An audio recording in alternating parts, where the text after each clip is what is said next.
በዚህ ምድር ላይ ኑሮን ከእግዚአብሔር አንጻር በሰላም፣ በጤና፣ በድል፣ በበረከት፣ በኃይል፣ በስልጣን፣ በጽድቅ፣ በቅድስና፣ በነፃነት፣ በሙላት እንድንኖር እግዚአብሔር በቃሉ በቂ መምሪያ ሰጥቷል። ገና ያልወረስነው ርስት አለ። ገና ያላወቅነው በረከት አለ። ገና ያልተለማመንነው ሕይወት አለ።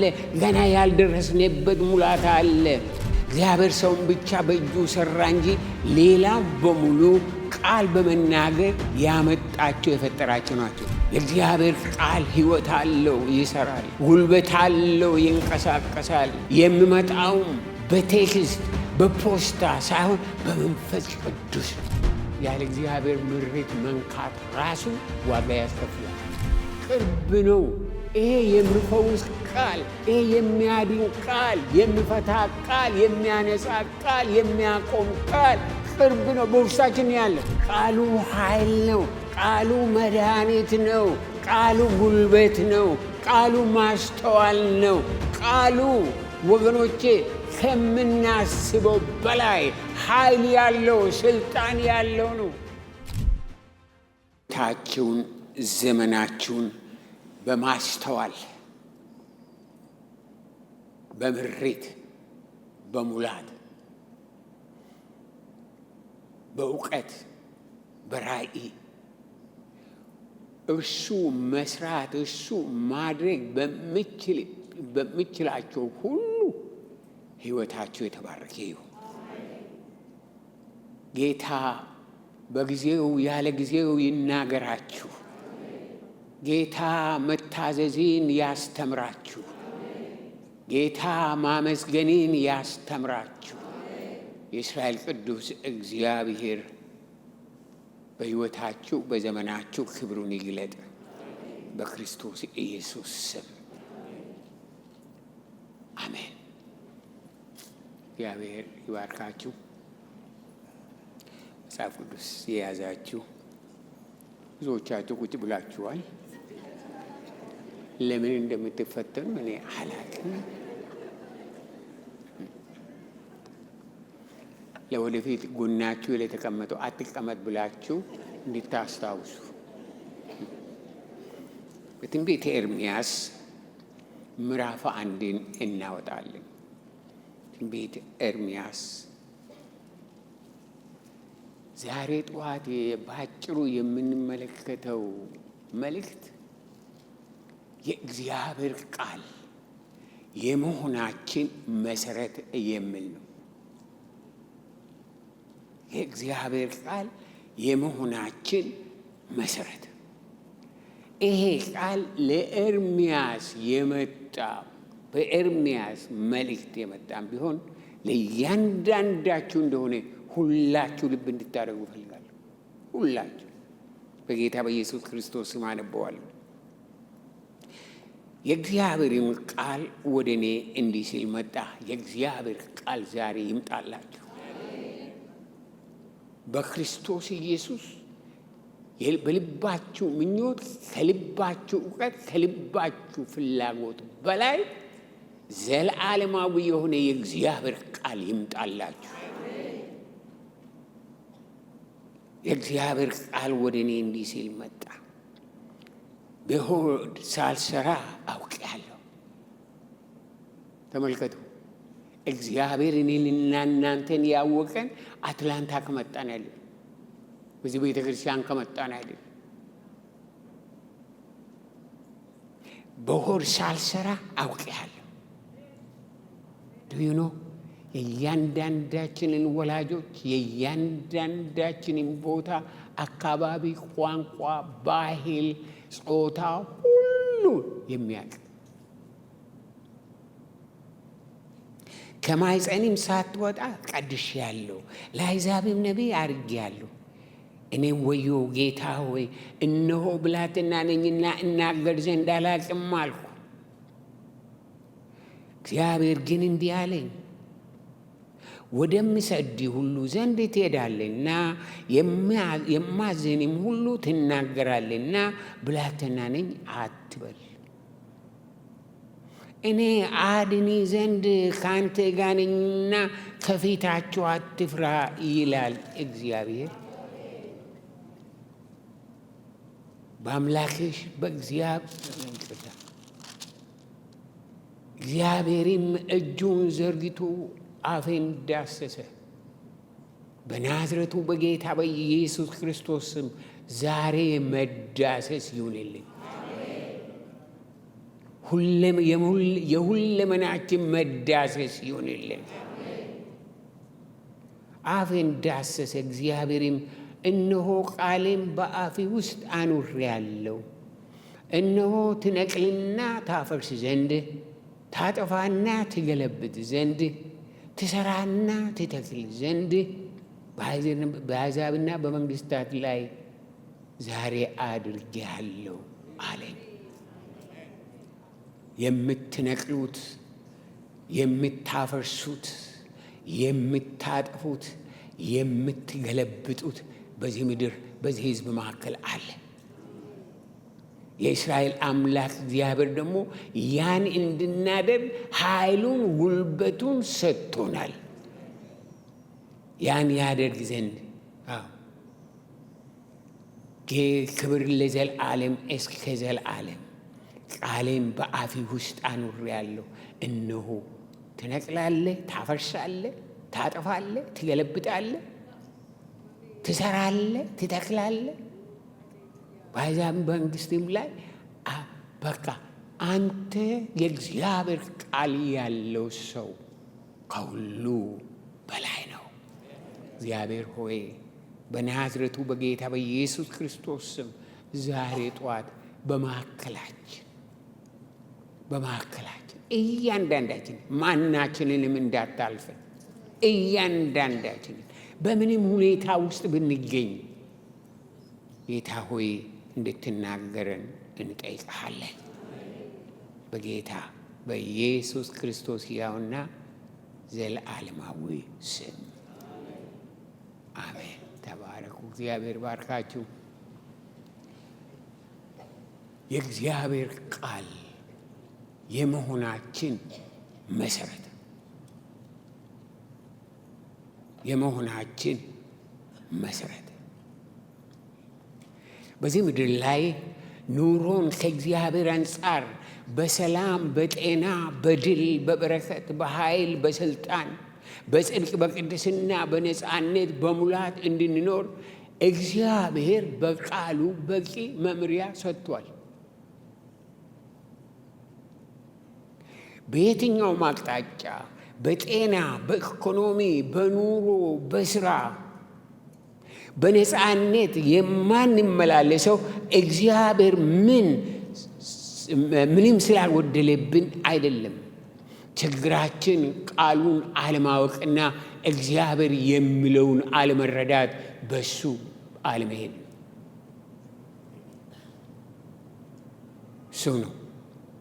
ወገኖቼ ከድንቁርናችን የተነሳ ገና ያልገባንበት ውርስ አለ።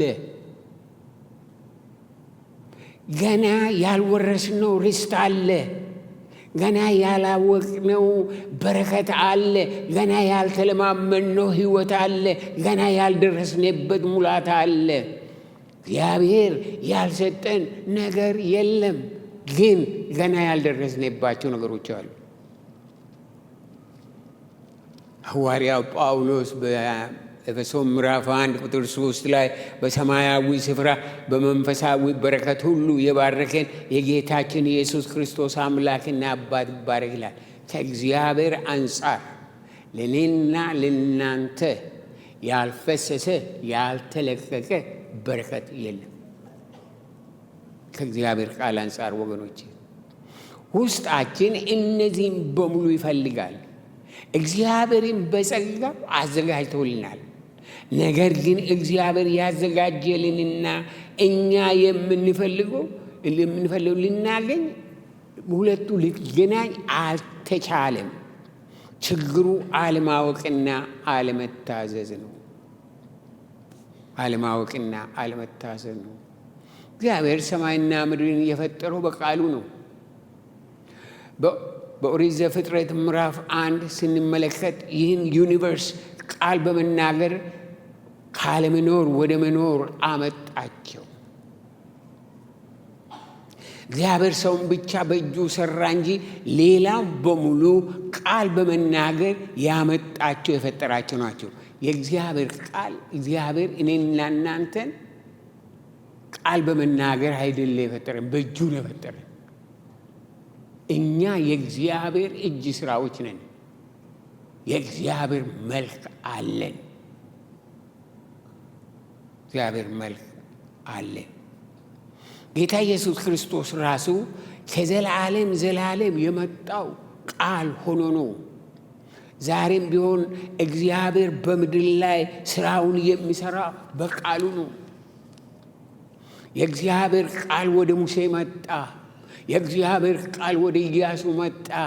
የእግዚአብሔር ቃል ወደ ሳሙኤል መጣ። የእግዚአብሔር ቃል ወደ ኤልያስ መጣ። የእግዚአብሔር ቃል ወደ ኤልሳ መጣ። የእግዚአብሔር ቃል ወደ ኢሳይያስ መጣ። የእግዚአብሔር ቃል ወደ ኤርምያስ መጣ። የእግዚአብሔር ቃል ወደ ሕዝቅኤል መጣ። የእግዚአብሔር ቃል ወደ ዳንኤል መጣ። የእግዚአብሔር ቃል ወደ ነቢያት ሁሉ መጣ። እግዚአብሔር የመጣላቸው ሰዎች ናቸው ስማቸውን እዚህ ላይ የምናነባቸው። እግዚአብሔር ቃል የመጣላቸው፣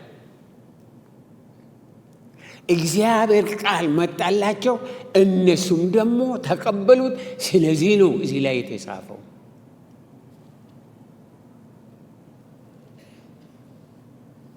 የእግዚአብሔር ቃል ሕይወት አለው፣ ይሰራል፣ ጉልበት አለው፣ ይንቀሳቀሳል። የሚመጣውም በቴክስት በፖስታ ሳይሆን በመንፈስ ቅዱስ ነው። የነዚህ አገልጋዮች ታሪክ ለዘላለም ዘላለም የነዚህን ታሪክ ለዘላለም ዘላለም የቀየረው የእግዚአብሔር ቃል ወደ እነርሱ በመምጣት ነው። የእግዚአብሔር ቃል ወደ እርሱ የመጣ ሰው በምንም አይነት ታሪክ ተመልሶ እንደ ድሮ መሆን አይችልም። ምክንያቱም ፓወር ኃይል አለው፣ ማስተዋል አለው፣ መሰጠት አለው፣ መንቃት አለው። ልክ ከሞት እንደምነሳ ሰው መሆን ነው እግዚአብሔር ቃል።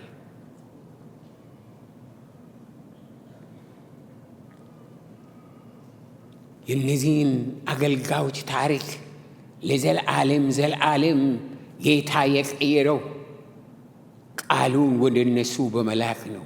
በሉቃስ ወንጌል ምዕራፍ 3 ቁጥር 2 ላይ የእግዚአብሔር ቃል ወደ ዘካርያስ ልጅ ወደ ዮሐንስ በምድረ በዳ መጣ ይላል።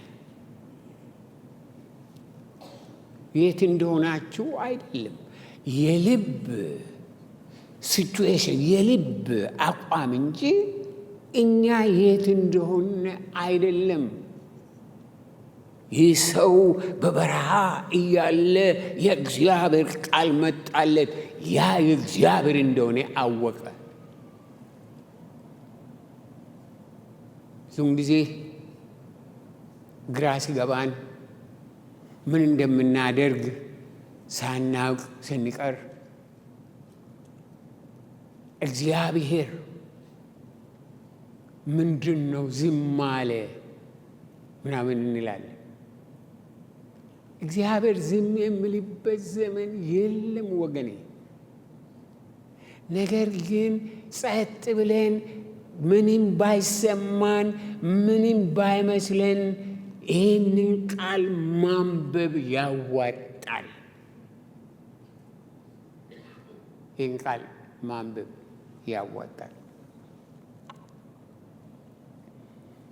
የእግዚአብሔር ቃል ወደ ዘካርያስ ልጅ ወደ ዮሐንስ በምድረ በዳ መጣ። ከዚያ በምድረ በዳ የእግዚአብሔርን ቃል መስበክ ጀመረ፣ መናገር ጀመረ። ዛሬ ጠዋት የእግዚአብሔር ቃል ወደ እያንዳንዳችን ሕይወት በማስተዋል በኃይል በስልጣን በመገለጥ ይምጣል። ዝም ብለን ሰምተን የምናሳልፈው ሳይሆን በሕይወታችንና በታሪካችን ስራ የሚሰራ የእግዚአብሔርን ስራ በዘመናችን የሚገልጥ የእግዚአብሔር ቃል በክርስቶስ ኢየሱስ ስም ይምጣልን።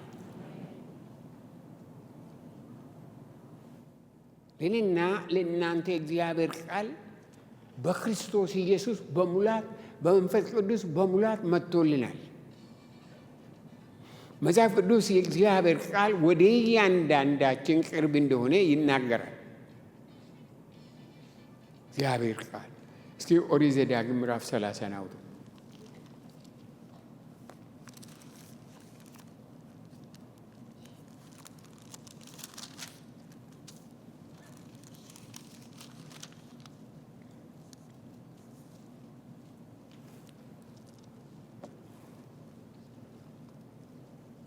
ኦሪት ዘዳግም ምዕራፍ 30 ከቁጥር 11 ጀምሮ እኔ ዛሬ የማዝን ይህችን ትእዛዝ ከባድ አይደለችም፣ ከአንተም የራቀች አይደለችም። ሰምተን እናደርጋት ዘንድ ስለኛ ወደ ሰማይ ወጥቶ እርሷን የሚያመጣልን ማን ነው እንዳትል በሰማይ አይደለችም። ሰምተን እናደርጋት ዘንድ ስለኛ ባህሩን ተሻግሮ እርሷን የሚያመጣልን ማን ነው እንዳትል ከባህር ማዶ አይደለችም። ነገር ግን ታደርገው ዘንድ ቃሉ በአፌና በልቢ ውስጥ ላንተ እጅግ ቅርብ ነው። ክብር ለዘላለም እስከ ዘላለም ለጌታ ይሁን። ቅርብ ነው። ይሄ የሚፈውስ ቃል፣ ይሄ የሚያድን ቃል፣ የሚፈታ ቃል፣ የሚያነጻ ቃል፣ የሚያቆም ቃል ቅርብ ነው። በውስጣችን ያለው በውስጣችን ነው ያለው። የዘላለም እግዚአብሔር ቃሉን ወደ ባሮቹ ሲልክ ሐሳቡን፣ በረከቱን፣ ኃይሉን፣ ስልጣኑን መላኩ ነው። እንዲሁም በእኛም በግል ሁኔታ ላይ፣ በአገር ሁኔታ ላይ፣ በዓለም ሁኔታ ላይ እንድንናገር እግዚአብሔር ባለን ሁኔታ ላይ እንድንናገር ቃሉን ይልካል። ምክንያቱም ሞትና ሕይወት ይላል በምሳሌ ምዕራፍ 18 ቁጥር 21 ላይ በምላስ እጅ ናቸው።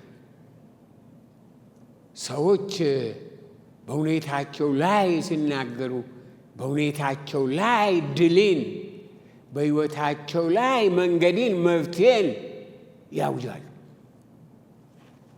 ሳይናገሩ ሲቀሩ ግን በራሳቸው ይታስራሉ። በበሽታ ላይ ቃል ተናገር ትፈወሳል። በሁኔታ ላይ ቃል ተናገር ይለወጣል። በማቴዎስ ምዕራፍ 8 ቁጥር 8 ላይ ቃል ብቻ ተናገር ባሪያ ይፈወሳል አለ። ቃል ብቻ ተናገር። ቃል አላችሁ? በሁኔታችሁ ላይ የምትናገሩ ቃል፣ ከእግዚአብሔር የሆነ ቃል አለ ወገኖቼ። የእግዚአብሔር መንፈስ በውስጣችን የሚሰራው በቃሉ መጠን ነው። ቃሉን ባወቅነ ቁጥር አድማሳችን ይሰፋል።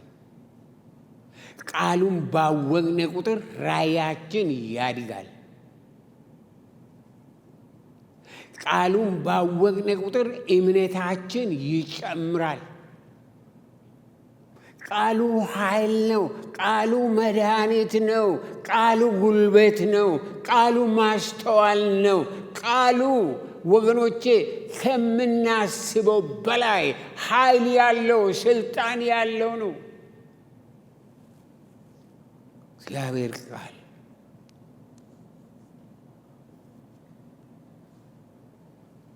ቃሉን ባወቅነ ቁጥር የጠላትን ምሽግ እናፈርሳለን። ቃሉን ባወቅን ቁጥር አእምሮአችን ራሱ ለሰራዊት ጌታ ለእግዚአብሔር ይታዘዛል። እኛ የያዝነው ይሄ አእምሮ የተለከፈ አእምሮ ስለሆነ በቀላሉ ለእግዚአብሔር እውነትና እውነት የምንበረከክ አይደለም። እስኪ ሁለተኛ ቆሮንቶስ ምዕራፍ 10 አውጡ። ሁለተኛ ቆሮንቶስ ምዕራፍ 10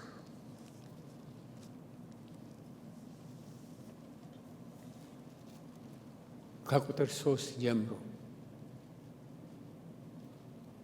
በሰው ልማድ ምንም እንኳ የምንመላለስ ብንሆን እንደ ሰው ልማድ አንዋጋም፣ የጦር ዕቃችን ሥጋዊ አይደለምና። ሥጋዊ አይደለም የጦር ዕቃችን፣ የእግዚአብሔር ቃል ነው ማለት ነው። ምሽግን ለመስበር ግን በእግዚአብሔር ፊት ብርቱ ነው። የእግዚአብሔር ቃል ምሽግን ይሰብራል። የሰውንም ሐሳብ በእግዚአብሔርም እውቀት ላይ የምነሳውን ከፍ ያለውን ነገር ሁሉ እናፈርሳለን። ሰዎች ይፈላሰፋሉ። እንዲወጣ እንዲገባ ምናምን ይላሉ ስለማያውቁት ነገር። ስለዚህ በእግዚአብሔር እውቀት ላይ የምነሳውን ከፍ ያለውን ነገር ሁሉ እናፈርሳለን፣ ለክርስቶስም ለመታዘዝ አእምሮን ሁሉ እንማርካለን ይላል። አእምሮ ሁሉ የሚማረከው በእግዚአብሔር ቃል ነው ወገኖች፣ በሌላ ነገር አይደለም። አእምሮ በእግዚአብሔር ቃል የተማረከ ሰው እንዴት የተባረከ! ያው በእግዚአብሔር ቃል የእግዚአብሔር ቃል አእምሮአችንን ይፈውሳል። የእግዚአብሔር ቃል ውስጣችንን ይፈውሳል። የእግዚአብሔር ቃል ሰውነታችንን ያበረታል። የእግዚአብሔር ቃል ጨለማን ያበራል።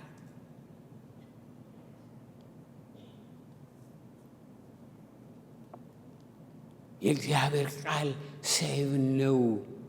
በኤርምያስ ምዕራፍ 23 ቁጥር 9 ላይ የእግዚአብሔር ቃል መዶሻ ነው። የእግዚአብሔር ቃል እሳት ነው። የእግዚአብሔር ቃል እውነት ነው። የእግዚአብሔር ቃል ፈውስ ነው። የእግዚአብሔር ቃል መንገድ ነው። ነቢዩ ኤርምያስ ቃሌ ተገኝቷልና እኔም በልቼዋለሁ ይላል በምዕራፍ 15 ቁጥር 16 ላይ ቃሌ ተገኘ እኔም በልቼአለሁ። አንዳንድ ቃል ይዞ የሚወጡ ሰዎች አንዳንድ ቃል እያሰላሰሉ የሚወጡ ሰዎች አእምሯቸው ጤናማ ሆኖ እንደሚውል ታውቃላችሁ።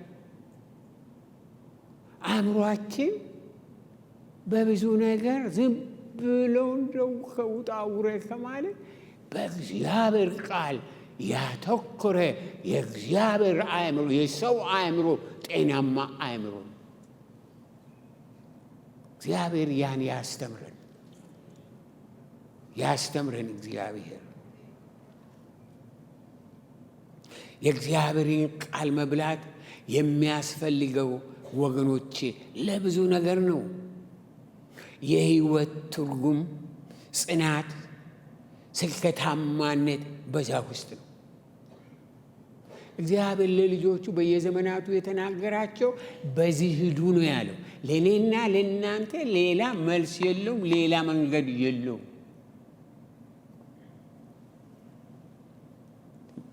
መጽሐፈ ኢያሱ ምዕራፍ 1 ላይ ኢያሱ አዲስ መሪ ሆኖ ከሙሴ ቦታ ተቀብሎ በቃ በእግዚአብሔር በኢያሱ ውስጥ የወደደው ነገር ነበር። ኢያሱ በሁሉ መንገድ ለሙሴ ይታዘዝ ነበር። እግዚአብሔርን ደግሞ ያመልክ ነበረ። እግዚአብሔር ያለውን ያደርጋል ብሎ በእግዚአብሔር የሚያምን ሰው ነበረ።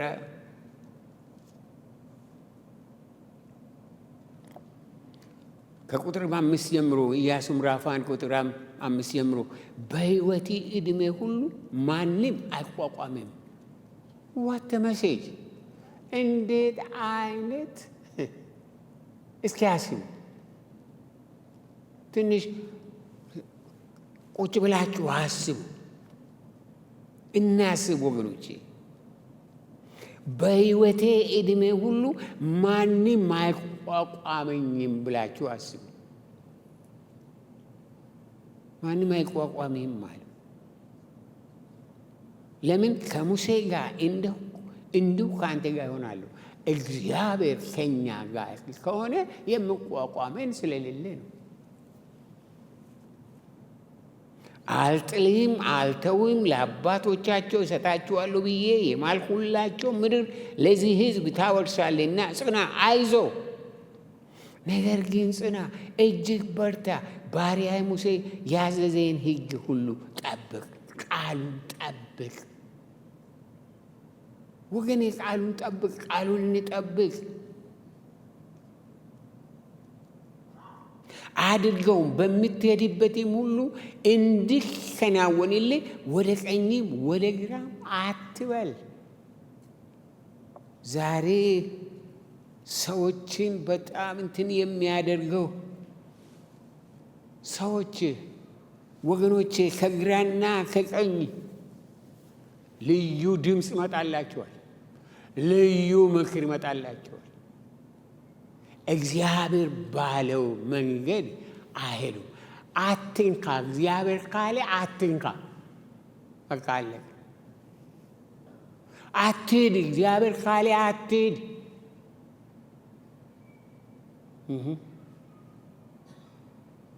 አንድ ጊዜ ትምህርት ቤት እያለሁ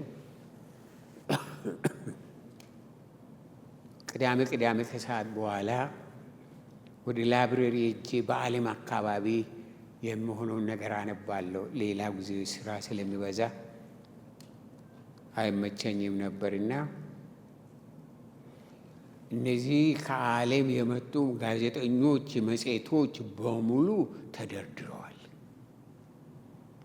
እና ጃስልሁ ያንዳንዳቸው ለማንበብ ሳይሆን ምን እንደሆነ ዋናውን ለማየት ከዛ ጀመርኩና አንዱ ጋር ሲደርስ አትንካው አለኝ።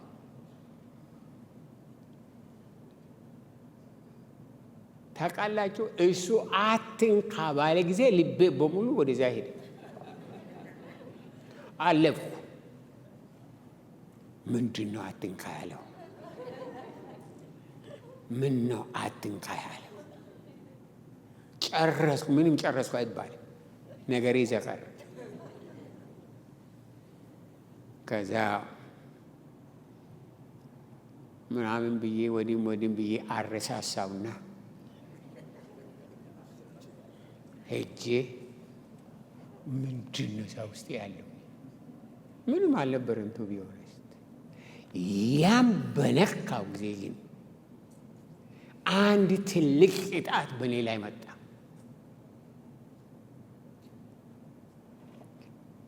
ከዛ በኋላ ወደ ቤት ገባው። ማጥናት የለም፣ ማንበብ የለም፣ መጸለይ የለም። ጌታ ሆይ ማረኝ ማረኝ። ወገኖቼ ያችኛዋን በመንካቴ ብቻ ያ ቀን ለእኔ ሲኦል ነበረ። ዝም ብለን አንድ ነገሮችን ስታገኙ ያለ እግዚአብሔር ምሪት መንካት ራሱ ዋጋ ያስከፍላል። ተማሩ። እንደ እግዚአብሔር ሕዝብ መንካት የማይገቡ ነገሮች አሉ።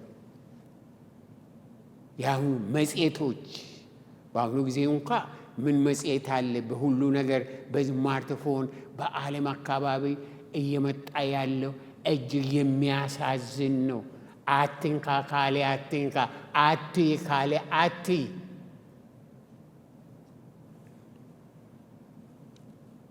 እግዚአብሔር ቃል ያን ነው ያለው ለኢያሱ።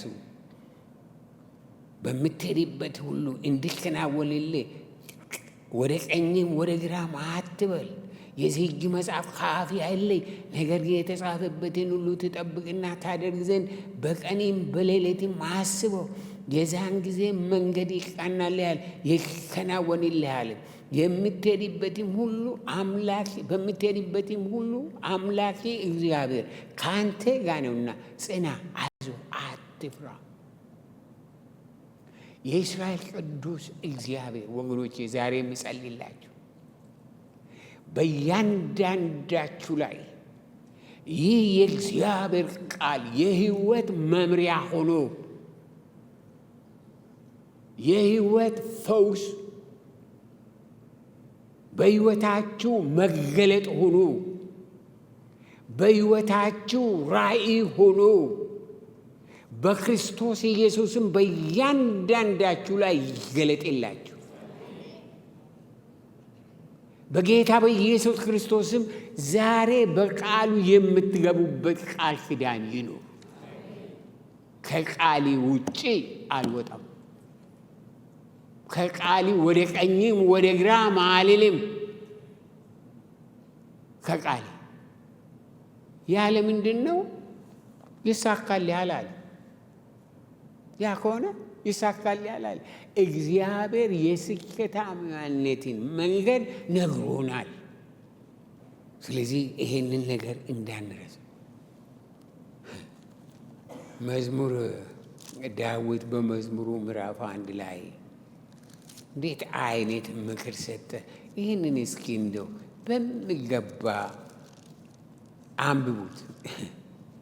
በጣም ገረማለሁ እኔ ባነበብኩ ቁጥር። መዝሙረ ዳዊት ምዕራፍ 1 ምስጉን ነው በክፉዎች ምክር ያልሄደ፣ በኃጢአተኞችም መንገድ ያልቆመ፣ በዋዘኞችም ወንበር ያልተቀመጠ፣ ነገር ግን በእግዚአብሔር ሕግ ደስ ይለዋል፣ ሕጉንም በቀንና በሌሊት ያስበዋል ያሰላስለዋል። እርሱም በውሃ ፈሳሾች ዳር እንደተተከለች ፍሬዋንም በየጊዜዋ እንደምትሰጥ ቅጠሏም እንደማይረግፍ ዛፍ ይሆናል፣ የሚሰራም ሁሉ ይከናወንለታል። ይሄ እኮ ነው ስትራቴጂ ወገኖች፣ ሌላ ነገር እኮ አይደለም። እግዚአብሔር የሚሰጠን ሌላ ስትራቴጂ የለም። ይሄ እንትኑ ወጥቷል፣ በፊታችን አለ፣ መደረግ ያለበት መሆን ያለበት እግዚአብሔር አድርጎታል። በመዝሙር 119 ቁጥር 9 ላይ ጎልማሳ መንገዱን በምን ያነጻል? ቃሌን በመጠበቅ ነው ይላል። እያንዳንዳችንን መንገዳችንን በምንድን ነው ወገኖቼ የምናነጻው? የእግዚአብሔርን ቃል በመጠበቅ ነው። የእግዚአብሔር ቃል ሕያው ነው ይላል በዕብራውያን ምዕራፍ 4። ይሄ መቼስ ሁላችሁ 100 ጊዜ እንዳነበባችሁ አምናለሁ። ዋት ኤ ፓወርፉል! በጣም የሚያስደንቅ ቃል ነው። ዕብራውያን ምዕራፍ 4 ቁጥር 12 ላይ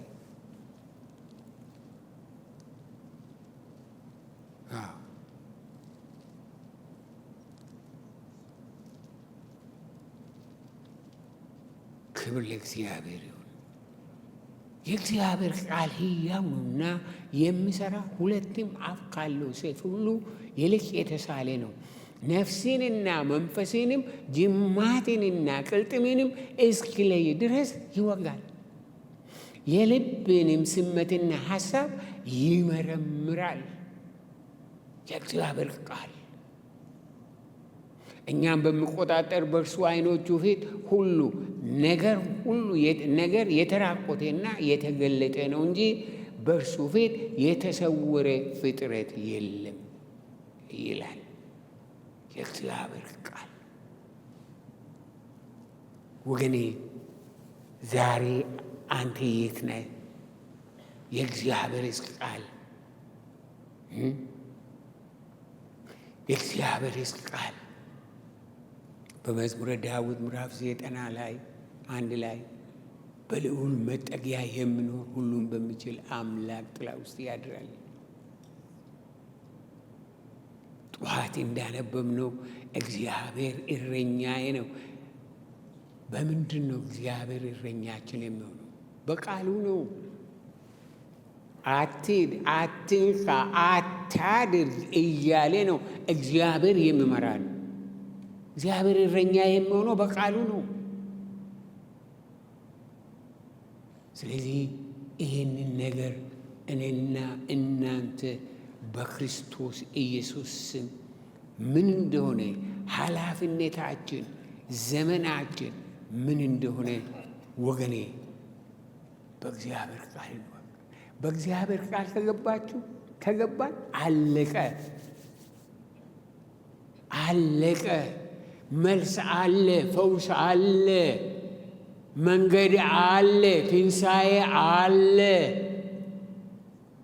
የእግዚአብሔር ቃል ካለን የዘላለም ምንጭ አለን። የዘላለም ምንጭ፣ የማይደርቅ ምንጭ አለን። የሚመራን የሚሸከመን አለን። በናዝሬቱ በጌታ በኢየሱስ ክርስቶስ ስም ይህ የእግዚአብሔር ቃል ዛሬ እስኪ ሁላችሁ ብድግ በሉ። ሁላችሁ ብድግ በሉ። እስኪ ራሳችሁንና እግዚአብሔርን ቃል አስቡ። እግዚአብሔር እኮ የሚመራው በቃሉ ነው። እግዚአብሔር እኮ የሚናገረን በቃሉ ነው። እግዚአብሔር እኮ የሚመክረን በቃሉ ነው። በናዝሬቱ በጌታ በኢየሱስ ክርስቶስ ስም የእግዚአብሔር ቃል ዛሬ በቃሉ ይምጣላችሁ፣ በቃሉ ይናገራችሁ፣ በቃሉ ይምራችሁ፣ በቃሉ ይፈውሳችሁ። ለሕይወት ጥያቄ፣ ለዘመናት ጥያቄ፣ ለቤተሰቦቻችሁ ጥያቄ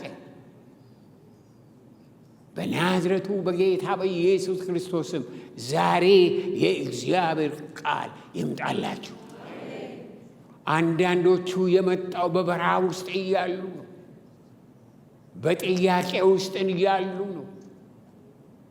ማንነታቸውን ሳያውቁ ነው። የእስራኤል ቅዱስ እግዚአብሔር የትም ሆናችሁ የትም ዛሬ ጠዋት ለእያንዳንዳችሁ በኃይል፣ በስልጣን፣ በማስተዋል፣ በፈውስ ይምጣላችሁ። ውስጣችሁ በእግዚአብሔር ቃል ይረስርስ። ውስጣችሁ በእግዚአብሔር ቃል ይያዝ። ውስጣችሁ በእግዚአብሔር ቃል ይጽናና። ውስጣችሁ የእግዚአብሔር ቃል ሲመጣ ወገኖች ሁሉም እንደ አዲስ ነው የሚሆነው። እንደ አዲስ ነው፣ ይታደሳል። የእግዚአብሔር ቃል ሲመጣ ሁሉ ነገር ይታደሳል።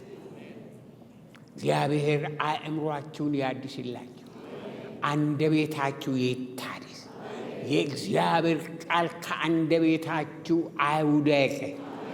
በጌታ በኢየሱስ ክርስቶስ ስም በዘመናችሁ ላይ በመንገዳችሁ ላይ የእግዚአብሔር ኃይል በክርስቶስ ኢየሱስ ስም ይገለጥላችሁ፣ ይገለጥባችሁ። ከዛሬ ጀምሮ መውጣታችሁ፣ መግባታችሁ፣ ስራችሁ፣ የስራችሁ ውጤት፣ የኑሯችሁ ውጤት፣ የትዳራችሁ ውጤት በእግዚአብሔር ቃል ይሁን። እግዚአብሔር ይባርካችሁ። የእግዚአብሔር ቃል ይምጣላችሁ። የእግዚአብሔር ቃል ያሳድጋችሁ። የእግዚአብሔር ቃል ይምከራችሁ። የእግዚአብሔር ቃል ይሸከማችሁ። የእግዚአብሔር ቃል ያሻግራችሁ። እግዚአብሔር ቃል ሁሉ ነገር እዛ ውስጥ ነውና የእስራኤል ቅዱስ እግዚአብሔር በእያንዳንዳችሁ ላይ በቃሉ ክብሩን ይግለጥ፣ በቃሉ ስሙን ይግለጥ። እግዚአብሔር ሆይ በናዝሬቱ በጌታ በኢየሱስ ክርስቶስ ቃሊ ሕይወት ነው፣ ቃሊ እውነት ነው፣ ቃሊ ትንሣኤ ነው፣ ቃሊ ፈውስ ነው፣ ቃሊ መፈታት ነው። መፈታትን ያመጣል፣ ከፍርሃት ነፃ ያወጣል፣ ከእስራት ይፈታል። በናዝሬቱ በጌታ በኢየሱስ ክርስቶስ ስም ከቃል ጉድለት ዛሬ በዚህ ግቢ በዚህ በሕዝቤ መካከል የሚጨነቁ ካሉ በናዝሬቱ በጌታ በኢየሱስ ክርስቶስ ስም የእግዚአብሔር ቃል ይምጣላቸው። a new beginning አዲስ ጅማሬ በጌታ በኢየሱስ ክርስቶስ ስም ውስጣቸው ታድሶ ታሪካቸው ታድሶ የእስራኤል አምላክ እግዚአብሔር አዲስ ፍጥረት ሆኖ በሕይወታቸው ዘመን እንዲጓዙ በእያንዳንዳቸው ላይ ምሕረትን አድርግ። ክብር ለዘላለም እስከ ዘላለም ለእግዚአብሔር ይሁን።